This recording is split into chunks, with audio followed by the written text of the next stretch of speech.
Hello বন্ধুরা, নমস্কার। আবার আপনাদের কাছে একটা খুব টেস্টি রেসিপি নিয়ে এসেছি। রেসিপিটার নাম হচ্ছে ডাল মাখানি। এই ডাল মাখানিটা কিভাবে করেছি সেটা দেখাবো। এবার প্রথমে দেখুন, এখানে সব রকমের ডাল আছে, রাজমা আছে, মানে সবটাকে মিশিয়ে এই ডালটাকে করা হয়েছে। প্রথমে এই ডালটাকে সিদ্ধ করে নেওয়া হবে। ডালটাকে আগে ভিজিয়ে রাখা হয়েছিল জলে, তারপরে সিদ্ধ করে নেওয়া হয়েছে। এইবার সিদ্ধ হয়ে গেছে প্রেসার কুকারে। এবার দেওয়া হলো দুধ। এবার দুধ দিয়ে ভালো করে এটাকে একটু মেখে নিতে হবে। এবার পরিমাণ মতো নুন। এবার কড়াইতে দেওয়া হলো রিফাইন তেল। এবার দেওয়া হলো পেঁয়াজ কুচি।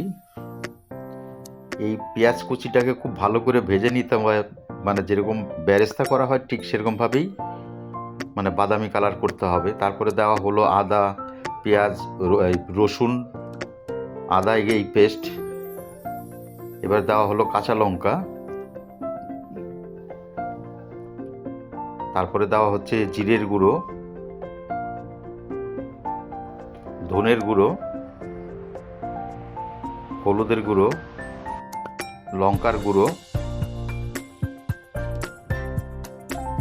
এবার এটা একটু জল দিয়ে একটু ভালো করে একটু কষিয়ে নিতে হবে। এটা যতটা ফ্রাই করবেন ততটাই এটা সেন্ট বেরোবে।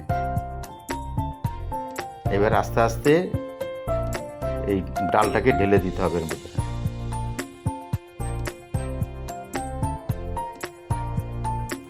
এই রেসিপিটা এটা দেখুন, ওইটা একটা মশলা দেওয়া হলো। এই রেসিপিটা খুবই টেস্টি হয়। এই রেসিপিটা দেখবেন। এটা দেওয়া হলো কাস্তুরি মেথি। এটা দেওয়া হলো গরম মশলা। আর আগে যে প্যাকেট থেকে যে দেওয়া হলো সেটা ছিল তড়কা মশলা।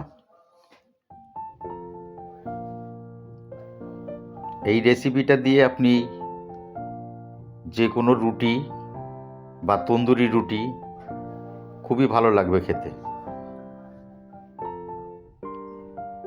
এটা রেডি হয়ে গেছে। এবার দেখুন, এটাকে রাখা হয়েছে আর উপরে দেওয়া হয়েছে একটু বাটার। দেখুন, আপনারা খেয়ে ভালো লাগলে লাইক শেয়ার করুন।